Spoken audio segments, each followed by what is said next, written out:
Lundi 7 décembre 2020, mesdames, messieurs, bonjour et bienvenue au journal bilingue sur la CRTV. Bonjour Diane Gassa. Good afternoon, Sidwan Monkam, and we begin with the headlines. The 13th ordinary session of the African Union Summit of Heads of States has taken place, with the government of Cameroon highlighting the importance of preventing the circulation of small and light weapons for peace and sustainable development in Africa.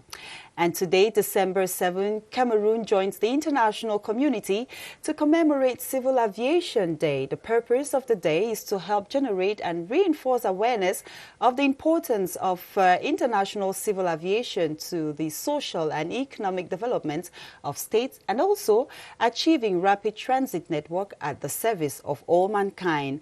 And our feature story this Monday will unveil a beautiful cultural rite of the Muslim community in Kondi here in Yaoundé.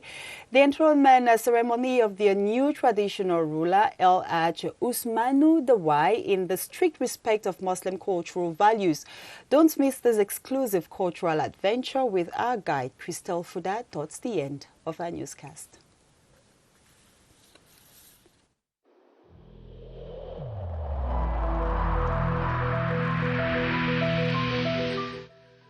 Le port du masque dans l'espace public restera obligatoire jusqu'à nouvel ordre.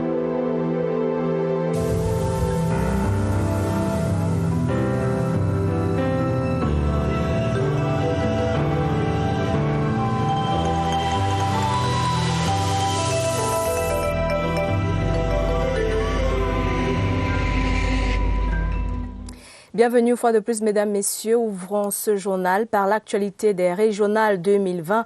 Lendemain de scrutin après le vote des 900 premiers conseillers régionaux du Cameroun, le scrutin d'hier inaugure une nouvelle étape du processus électoral avec le déploiement des votes, la proclamation des résultats et le contentieux post-électoral et bien sûr, et même l'entrée en fonction de tous les conseillers régionaux.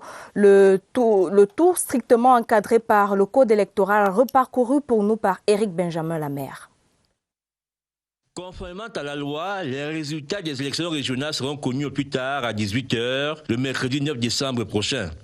Ce sera l'épilogue du travail abattu par les différentes commissions dès la fermeture des bureaux de vote. Le code électoral dispose en son article 266 qu'en cas de majorité relative, les sièges seront répartis proportionnellement entre les candidats à l'exclusion des partis ayant obtenu moins de 5% des suffrages. En cas de contentieux post-électoral, les candidats disposent de 5 jours à compter de la date de proclamation des résultats pour saisir le juge administratif. Ce dernier, quant à lui, dispose de 40 jours pour se prononcer. Ce contentieux n'est pas suspensif puisque les conseillers régionaux qui entreront en fonction le deuxième mardi suivant la proclamation des résultats restent en poste jusqu'à ce que les décisions de justice aient acquis l'autorité de la chose jugée. Calme et sérénité, transparence ont caractérisé le scrutin historique du 6 décembre au Cameroun. C'est l'essentiel du point de presse du ministre de l'administration territoriale pour la Tangandi s'exprimait au terme d'une journée d'élection des tout premiers conseillers régionaux au Cameroun. Je vous propose d'écouter le ministre pour la Tangandi.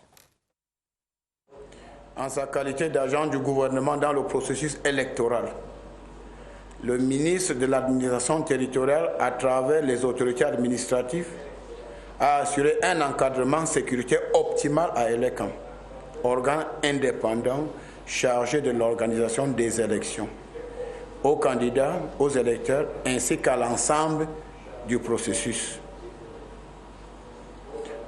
De l'ouverture des bureaux de vote à leur fermeture, les autorités administratives ont rendu compte heure par heure du déroulement des opérations électorales.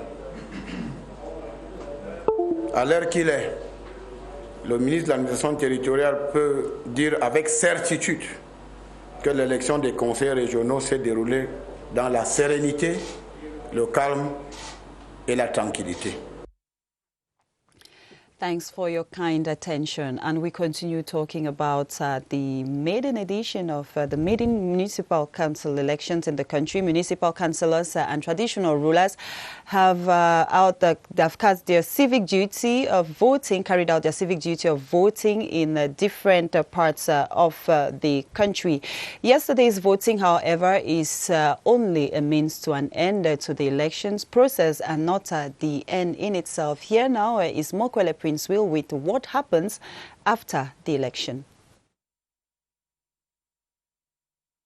24 hours following voting in the country's first ever regional elections on December 6th, the excitement over what next gathers momentum. And even though proclamation of results remains the obvious in every election, guidelines to the end process are clear in Section 243 of the country's electoral code.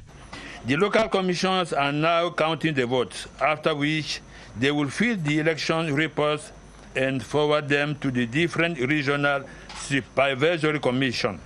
This commission will then centralize, compile the votes, and verify the vote counting operations using the election reports forwarded by the local polling commissions.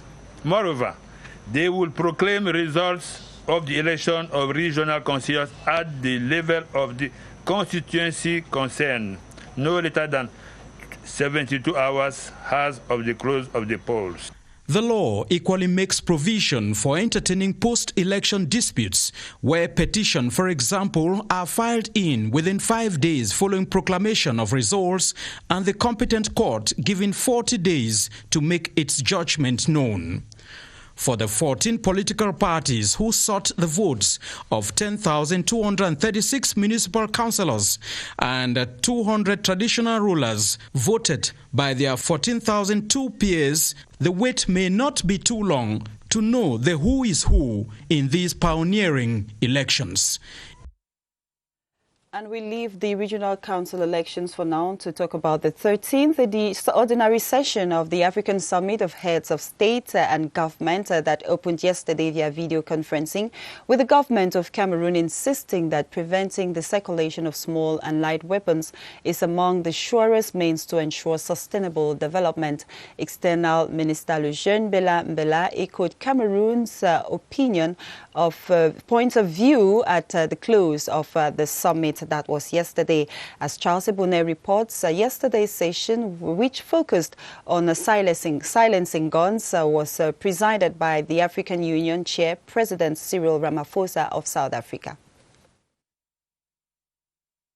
This country is part of the continental strategy to tame the over 100 million small and light weapons in Africa, about 45 million of them circulating illegally. In this regard, without any engagement, Cameroon is examining the possibility for the creation of an agency to follow up activities for the silencing of guns initiative in Africa. About 2 months ago, Cameroon hosted the African Amnesty Month, part of the Silencing the Guns initiative this year in Africa. My country has always supported all multilateral tools for disarmament and non-proliferation. The head of state has instructed the government to ensure such engagements on the control and reduction of arms are respected. At the African Union Summit today, weapons circulation was identified as one of the engines fueling terrorism and conflict expansion across the borders. Cameroon continues to back continental efforts for peace and security, such as the Continental Standby Force, whose logistical headquarters is based here and is an important instrument. The start of the African Continental Free Trade Area commercial transactions next January 1 was one of the other issues addressed at the virtually held summit. The 2021 state budget projects a growth rate of 33%. It seeks to complete the implementation of major structural projects. Among them is the provision of road infrastructure, equal access to education, improved supply of water and energy, and guaranteed security of people and goods. In the following report, Esther Kima presents the sector with the highest budgetary allocations for next year. With a state budget of 4,865.2 billion CFA francs, the Ministry of Public Works, with the lion's share, has 464.8 billion to advance road development. 424 kilometers of road will be done. We will also complete the first section of the Yaoundé highways under construction. Emphasis is also laid in the secondary education sector, where 386.9 billion will be spent on encouraging distant learning education and the Clean School campaign. We had never done distance education at the secondary level. It's very important. I have to train the teachers. With the third largest budget of 245.9 billion, the Ministry of Defense will improve the operational units of the armed forces. The water and energy deficits across the nation will be addressed with 226 billion. We are going to commission the transmission line between Mvele Dams and Yaoundé. We are going to start rehabilitation of scan water. Meanwhile, in health, 171.9 billion will ensure disease control and the effective implementation of the universal health coverage. We are going to increase our action as far as the mortality of our children is concerned. The lawmakers remain hopeful that the state keeps to its commitments in 2021. Dans le reste de l'actualité, parlons des travaux de la pénétrante est de la ville de Douala. Les travaux d'urgence en vue de la fluidification de la circulation dans la perspective du Chan 2020 se poursuivent et pourront effectivement être achevés d'ici le 15 décembre, tel qu'annoncé par le ministre des Travaux publics. Les travaux Carrefour, point singulier dans la construction des routes, sont actuellement au centre des attentions. Lyon Bertrand Tanefo, CRTV Littoral. Le respect des délais impose l'urgence et le professionnalisme des travailleurs dévoile la précision des contours. Nuit et jour, à l'entrée est de Douala, en plus des travaux de terrassement le long du trajet, l'entreprise à l'œuvre aménage les grands carrefours, point singulier dans les ouvrages routiers, afin de fluidifier la circulation avant, pendant et après les rendez-vous sportifs à venir. Il sera fait un giratoire provisoire et des élargissements de chaussées. Nous sommes là actuellement sur la couche de base en grave bitume qui a été posée. Donc d'ici quelques jours, un revêtement en béton bitumineux. Des ouvrages provisoires qui seront intégrés et pérennisés dans le cadre des travaux d'envergure. Ceci conformément au timing défini par le ministre des Travaux publics pour la fin des travaux d'urgence. Le 15 décembre, nous avons projeté la fin des travaux prescrits à Razel. Donc nous sommes en bonne voie pour les achever. Une fin des travaux d'urgence qui ne signifie nullement la fin de la construction de l'entrée est de la ville de Douala. Restons dans la ville de Douala pour parler culture. Cette fois, Diali Amadou Amal, lauréat du prix Goncourt des lycées 2020 en France, est de retour au Cameroun. L'écrivaine qui a remporté le sacre à l'unanimité grâce au vote de 2000 élèves du second cycle de 56 lycées français a été accueillie à l'aéroport international de Douala par une foule de compatriotes venus saluer le travail de l'écrivaine. Marie-Gabrielle Mfeugue, CRTV Littoral. Joie et chants de griot au rendez-vous pour le prix Goncourt des lycéens 2020 de retour au Bercail. En larmes, Diali Amadou Amal ne cache pas son émotion face aux nombreux publics venus l'accueillir à l'aéroport international de Douala. La romancière, tout émue, est remplie de gratitude. Ce concours de lycéens, il est peut-être plus important parce que c'est les jeunes en fait qui votent. Et quand c'est les jeunes qui votent, ils sont sincères. Nos femmes vont savoir qu'elles peuvent tout réussir. Ce concours-là, il est pour tous les Camerounais.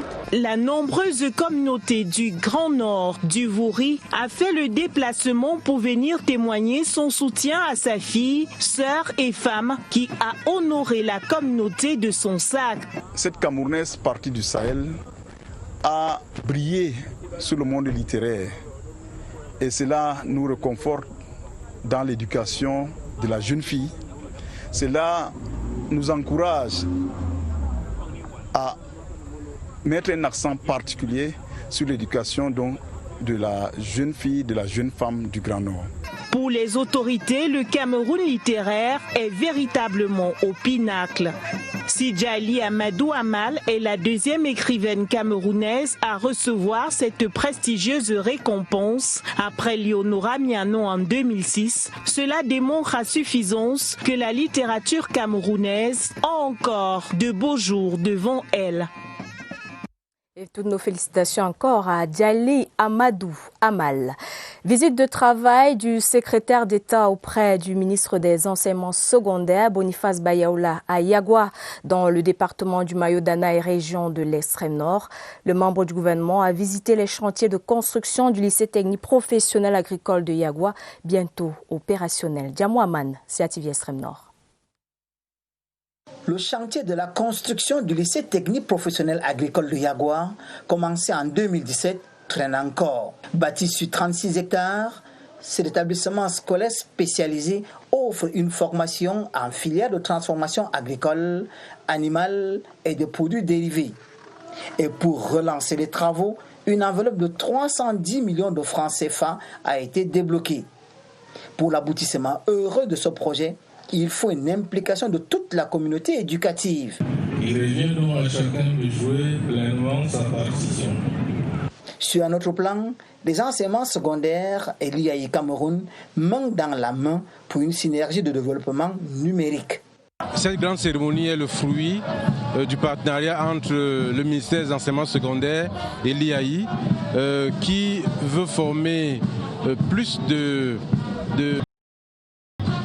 aux études numériques afin qu'ils soient aptes à mieux maîtriser le e-learning. Un saut qualitatif dans le numérique pour l'implémentation du e-learning.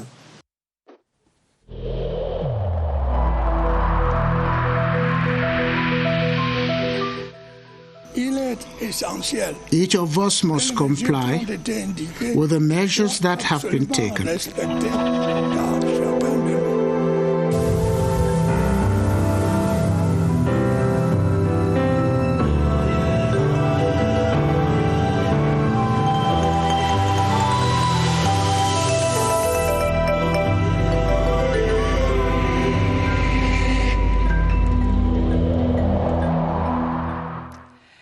As announced at the start of this newscast, today, December 7, Cameroon joins the international community to commemorate Civil Aviation Day. The purpose of the day is to help generate and reinforce awareness of the importance of civil aviation to the social and economic development of states and also achieving rapid transit network at the service of mankind. The day was recognized by the United Nations General Assembly, officially recognized on the 7th of December 1996. And this year, up until 2023, the Council has selected as a theme, Advancing Innovation for Global Aviation. Our reporters in the field will be giving you the details of the activities of civil aviation in Cameroon in a subsequent newscast. And we now take you to the far north region of Cameroon, where some 100 teachers in the Minawao refugee camp in the far north region of Cameroon have been schooled on ways to offer psychosocial support to refugee children in the school milieu. This was during a workshop organized by the non-governmental organization Plan International. As we hear in the following report by Henry Tato Ekambi, the objectives of the training is to upgrade the skills of teachers for a better psychological follow-up of their students who are usually traumatized by their situation.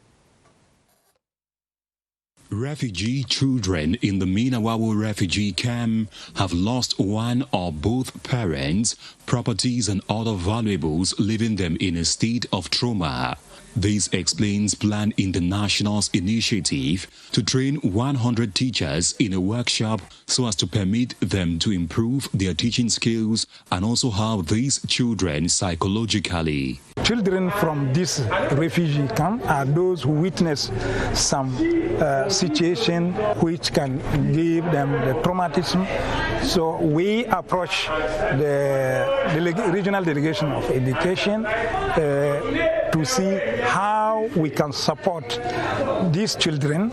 One of the teachers who took part in the psychosocial session says the training has empowered her to show more care to the children. As a teacher, when you call the child by his name, the child knows that this teacher knows me very well, and so the child is very comfortable. Plan International now hopes the psychosocial care will open up and release the children's emotions.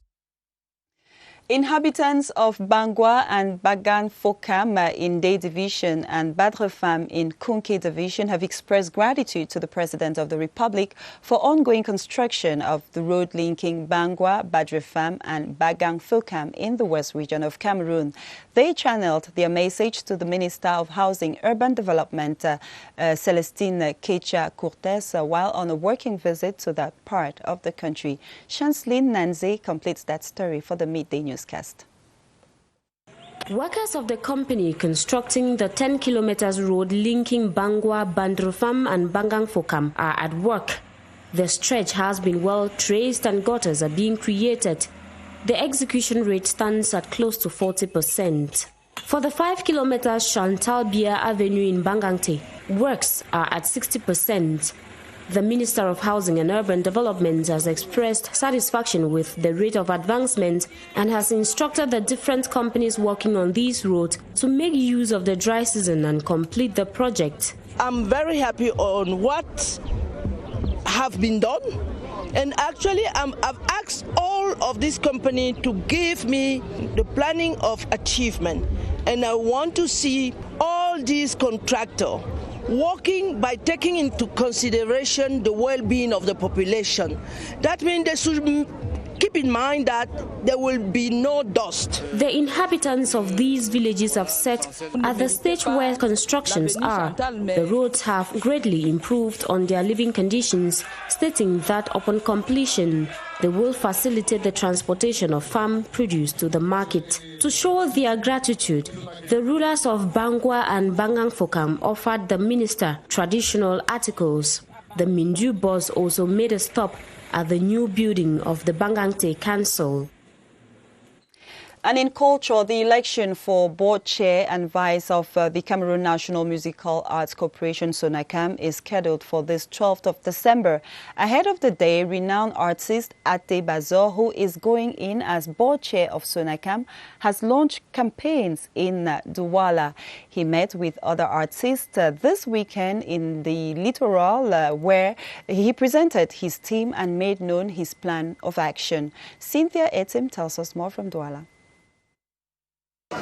Musical artists in Douala unanimously welcome Ate Bazor, vying for the post of board chair at the Cameroon National Musical Arts Corporation, SONACAM. Launching his campaign in the nation's economic capital, the artist told his colleagues that he will do all within his power to liberate them from the unpleasant conditions they have been lamenting over for years now. We'll begin with our federation of all the forces. We will subscribe a health insurance for all artists, ensure that perceptions online are digitalized so that all our works present on YouTube, on Twitter, and on Facebook are paid for.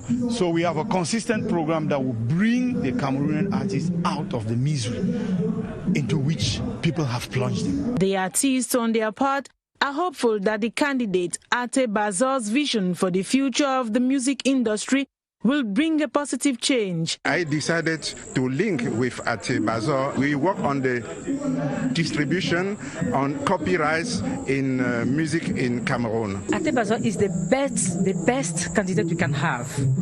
He's first, he knows what is the culture. The election is scheduled to take place on December 12th this year. Opération contrôle, surveillance, répression sur nos axes routiers. La gendarmerie nationale est sur le front de la lutte contre les accidents de la circulation en cette veille de fête de fin d'année. Samedi, ils se sont déployés, les éléments de la gendarmerie nationale, sur l'axe Yaoundé-Mbalmayo et Bolova. Les Pandors n'ont pas hésité à interpeller les usagers indélicats. Dans la suite des Pandors, retrouvons notre reporter Étienne Pascal Azegue. C'est ici, au lieu d'Iekali 1, sur l'axe routier Yaoundé-Mbalmayo, que les premiers usagers indélicats se heurtent à la rigueur des Pandors.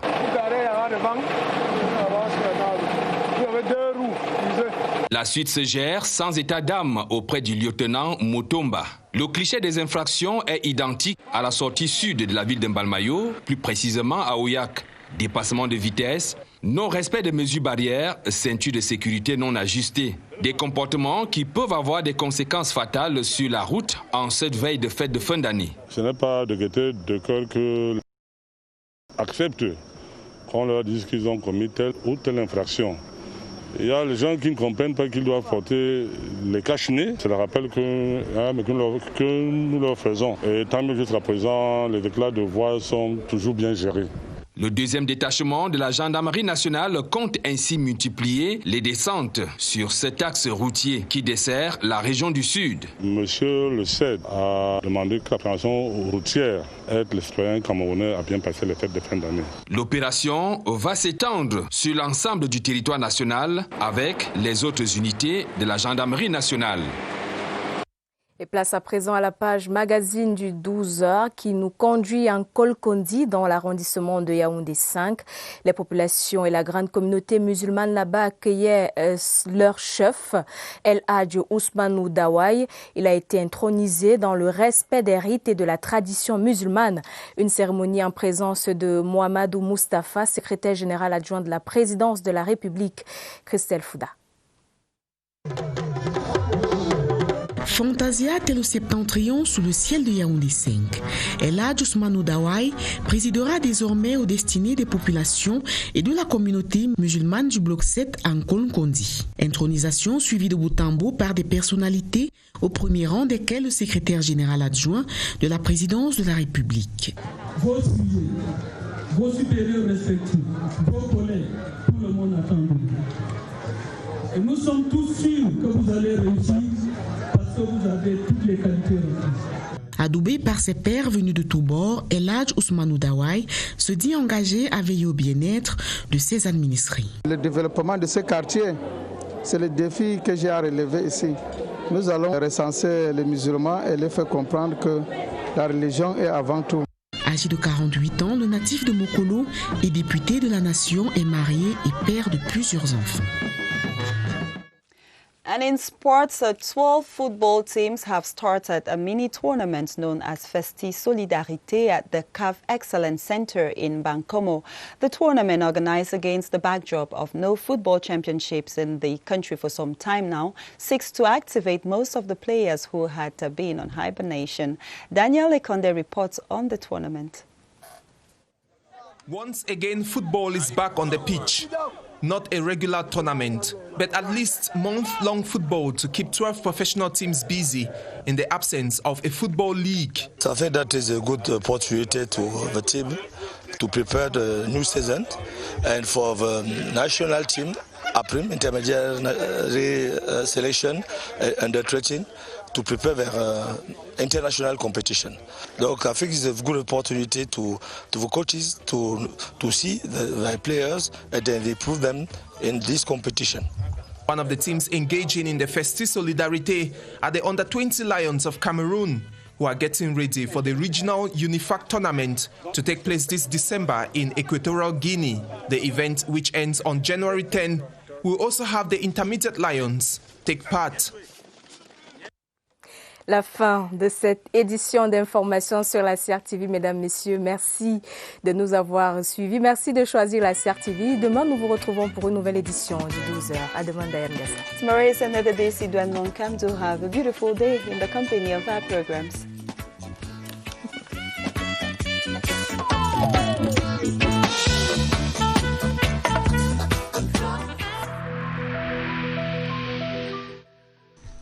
the wearing of face masks in public places will be mandatory until further notice.